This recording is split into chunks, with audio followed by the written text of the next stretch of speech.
చేతకాని తనానికి దిగజారుడుతనానికి ఈ కేసు నిదర్శనం. అతను అక్రమాలను నేను బయట పెడుతున్నాననే ఉద్దేశంతో ఆ అక్రమాలు పార్టీ దృష్టికి వెళ్తే అతని రాజకీయ భవిష్యత్తు మనుగడ ప్రశ్నార్థకమయ్యే పరిస్థితి వచ్చిన నేపథ్యంలో అతని యొక్క అక్రమాల నుండి బయటపడటం కోసం నేను మాట్లాడిన వీడియోని ప్రెస్ మీట్లో నేను చెప్పింది వేరే వాళ్ళకి సంబంధించింది నేను మాట్లాడితే అతనికి అన్వయించుకుని అతని అక్రమాల దందా నుండి బయటపడటానికి ఈరోజు ఈ కేసు నా మీద పెట్టించడం జరిగింది. నిజానికి విజువల్స్ అన్నీ కూడా ఉన్నాయి, హల్చల్ చేస్తున్నాయి మీడియాలో. నా ఇంటి మీదకి అతను వచ్చి దొమ్మి చేస్తే నా మీద కేసు కట్టడం అనేది చూస్తే పోలీసుల యొక్క అచేతనమైన స్థితి, చేతగానితనం తేట తెల్లం అవుతుంది.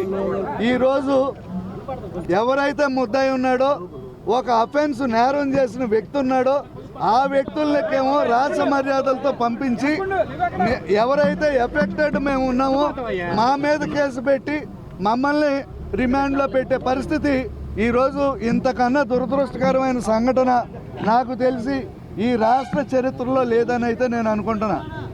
నేను ఇబ్బంది పడ్డాను, నా వల్ల పోలీసు సాక్షిగా వాళ్ళు ఉండగా నా ఇంటిలోనికి అక్రమంగా ప్రవేశించి నన్ను నా కుటుంబాన్ని అంతం చేయాలనే ఏకైక లక్ష్యంతో ప్రొక్లైనర్లు, డంపర్లు, మారణాయుధాలతో నా ఇంటి మీద దాడి చేస్తే అతన్ని వదిలేసి అతన్ని రాచ మర్యాదలతో ఇంటికి పంపించి సిగ్గులు వదిలేసి అతన్ని పలకరించే పరిస్థితులు, అతన్ని ఏదో ఆకాశానికి ఎత్తే పరిస్థితి చేస్తున్నామంటే ప్రజాస్వామ్యం ఎంత దిగజారిపోయిందో ఈ సమాజంలో మనం అర్థం చేసుకోవచ్చు.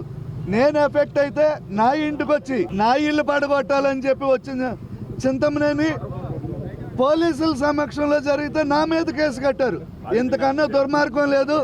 చింతమనేనికి మీ ద్వారా నేను ఒక హెచ్చరిక పాస్ చేస్తున్నా. నేను లోగడే చెప్పా, నా వెంట్రుకు కూడా పీకలేవని. నా ఇంటికి వచ్చి నా ఇంటి మీద పడినా కూడా నా వెంట్రుకు నిజంగా పీకలేకపోయావు. నువ్వు డంపర్లతో వచ్చిన ఒక్క ఇటుక మొక్క పట్టుకెళ్ళలేకపోయావు. ఈ రోజు నుండి చెప్తున్నా చింతమనేని, ఖబర్దార్ చింతమనేని విముక్త దెందులూరు నియోజకవర్గం కోసం నేను పోరాటం చేస్తా. ఈ పోరాటంలో పార్టీలకు అతీతంగా, కుల మతాలకు అతీతంగా ఎవరు కలిసి వచ్చినా కలుపుకుని వెళ్తా. ఈ దెందులూరు నియోజకవర్గం కంసుడి చేతుల్లో చిక్కుపోయిన ద్వారకా నగరం అయింది. ఈ కంస సంహారం రాజకీయ సమాధి కట్టే కార్యక్రమం మీద నేనున్నా. నా ప్రయత్నం కూడా అదే, నేను చేసే పని కూడా అదే. ఇతను చేస్తున్న అక్రమాలు, దౌర్జన్యాలు అన్నీ మీకు నేను ప్రెస్ సోదరులకు మాట ఇచ్చిన ప్రకారం ప్రతి నెల ఆధారాలతో మీ ముందుకు వచ్చి ఇతను బతుకు బట్టబయలు చేయటమే నా యొక్క కార్యక్రమం, నా యొక్క ఎజెండా. నన్ను పార్టీ నుండి సస్పెండ్ చేసినట్టుగా నేను ఈరోజు చూసా. నేను ఒకటే చెప్తున్నా, నేను న్యాయవాదిని. నేను పార్టీకి పని చేసేది ఉంటుంది తప్ప నేను పార్టీ నుండి నేనేమి ఈ రోజుకు ఒక్క రూపాయి నేను ప్రయోజనం పొందలా. 19-24 మధ్యకాలంలో 1680 కేసుల్లో నేను బెయిల్స్ తీసుకున్న తెలుగుదేశం పార్టీ తరఫున. అదే తెలుగుదేశం పార్టీకి నేను చేసినందు మూలాన నా మీద కేసు కూడా రిజిస్టర్ అయింది. నేను ఆ కేసు వాయిదాలకు కూడా తిరుగుతున్నా. నేను పట్టాభి గారి కేసులకు కానీ, యువగాళం కేసుల్లో కానీ, చంద్రబాబు గారు అంగళ్ళ కేసులకు కూడా నేను ఒక్కడే అటెండ్ అయ్యా. ఆ రోజు జగన్మోహన్ రెడ్డి గారు, సజ్జల రామకృష్ణారెడ్డి గారి మీద కూడా ఏలూరులో కేసేసి, ప్రైవేట్ కేసేసి కేసు కట్టించిన ఒకే ఒక మగాడిని ఈ రాష్ట్రంలో నేను ఒక్కడే. నేను ఎందుకేసా? నాకు జగన్మోహన్ రెడ్డి గారి మీద, సజ్జల రామకృష్ణారెడ్డి గారి మీద నాకు వ్యక్తిగతమైన వైరం ఏమీ లేదు. ఆ పార్టీ పాలసీ మీద వేసా. ఆ రోజు మీ తరపున పనిచేసిన రోజునేమో మహావీర చక్ర బిరుదం ఇచ్చి లీగల్ సెల్ ఉపాధ్యక్షుడు అన్నారు. ఈరోజు ఇక్కడ జరుగుతున్న అక్రమాలని, దందాలని నేను క్వశ్చన్ చేస్తే ఈరోజు నువ్వు అసలు మా పార్టీకి పనికిరావు అన్నారు. దాని మీద మీరందరూ మీ ద్వారా నేను ఈ సమాజంలోని ప్రజలకు కూడా నేను విజ్ఞప్తి చేస్తున్నా. నేను చేసేది ఏంటంటే, నేను తెలుగుదేశం పార్టీ నుండి ₹1 నేను తీసుకోవాలా. నేను చేసిన ప్రతి కేసుకి అయిన ఖర్చులు కూడా నా సొంత డబ్బులతో చేశా. నాకు ఒకే ఒకటి ఖర్చు పెట్టింది ఏంటంటే, నేను అంగళ్ళలో మదనపల్లికి వెళ్ళినప్పుడు ఒక్క ఫ్లైట్ టికెట్ అక్కడ పెట్టారు తప్ప పార్టీ నుండి నేను ₹1 తీసుకోవాలా. నేను ఈ పార్టీ కోసం ఆ పార్టీ కోసం కష్టపడ్డా చేశా. ఈరోజు నా అవసరం లేదనే భావం ఉంటుంది పార్టీకి. నన్ను సస్పెండ్ చేసి ఉండొచ్చు. మాకేముంటుంది, లాయర్గా మాకు తగ్గితే ఒక క్లయింట్ తగ్గుతాడు, ఇంకో క్లయింట్ వస్తాడు. మా వృత్తి మాకుంది, మేము వృత్తి చేస్తున్నాం. నేను రాజకీయం చేయలా, రాజకీయ పదవులు అడగలా, నేనేమి పదవులు పొందలా. కనీసం ₹1 నేను ఫీజు పొందకుండా నేను పార్టీకి సేవ చేశా, నిస్వార్థంగా చేశా, నిజాయితీగా చేశా.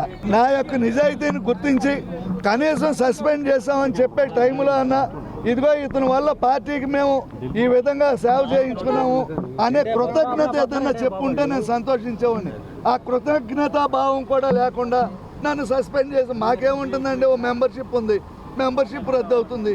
ఇంకా ఫ్రీ బర్డ్స్ నేను ఇంకా విచ్చలవిడిగా ఈ దెందులూరు ఎమ్మెల్యే దందా బయట పెట్టి ఈడి యొక్క అక్రమార్జన లోగుట్టులన్నీ బయటికి తీసుకొచ్చి ఈ దెందులూరు నియోజకవర్గానికి పట్టిన పేడ విరగడ చేస్తా. వైసీపీ వాళ్ళు ఉన్నారా, జనసేన వాళ్ళు ఉన్నారు నా దగ్గర, బీజేపీ వాళ్ళు ఉన్నారు, కాంగ్రెస్ వాళ్ళు ఉన్నారు. నేను యాజ్ ఏ లాయర్ ఉన్నా. నేను పార్టీ ఎఫిలియేటెడ్ నేను కాదు. తెలుగుదేశం పార్టీ మీద అభిమానంతో నేను అవన్నీ చేశా.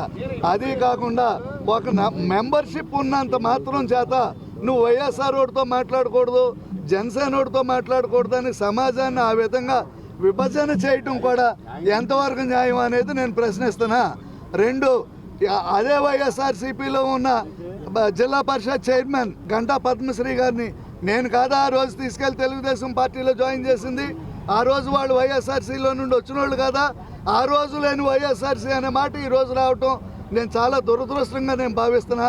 అది సహేతుకమైన విమర్శ కూడా కాదనేది నా అభిప్రాయం. మీ ఏలూరు మరియు జంగారెడ్డిగూడెం చందన బ్రదర్స్ లో సప్తపది వివాహ కలెక్షన్స్, ఆకాశ పందిళ్లు, భూలోక సందళ్లు, శ్రీరస్తు పెళ్లిళ్లు, శుభమస్తు నూరేళ్లు అంటూ మీ ఇంట వివాహ వేడుకలకు శ్రీకారం చుట్టుకుంది చందన వారి స్వర్ణ వస్త్ర వైభవం. సప్తపది కలెక్షన్స్ తో నవవధూవరులకు స్వాగతం. నిశ్చితార్థం నుండి కన్యాదానం వరకు కాంజీవరం నేతకారులచే రూపుదిద్దుకున్న వేవేల వర్ణాల పట్టు చీరలు, అప్ టు డేట్ కలెక్షన్స్ తో డిజైనర్ సారీస్, ఫ్యాన్సీ సారీస్, పెట్టుబడి చీరలు, ladies churidars, dress materials, ghagras, gents suitings and shirtings, men's branded readymades, complete kids wear collections. Market కన్నా ఖచ్చితమైన తగ్గింపు ధరలు. మా జ్యువెలరీ విభాగంలో బంగారు ఆభరణాలపై అతి తక్కువ తరుగు మంజూరీ లేదు. మా పట్టులో పవిత్రత, స్వర్ణంలోని స్వచ్ఛతతో మీ బంధమవుతుంది మరింత అపురూపం, ఆనందదాయకం. చందన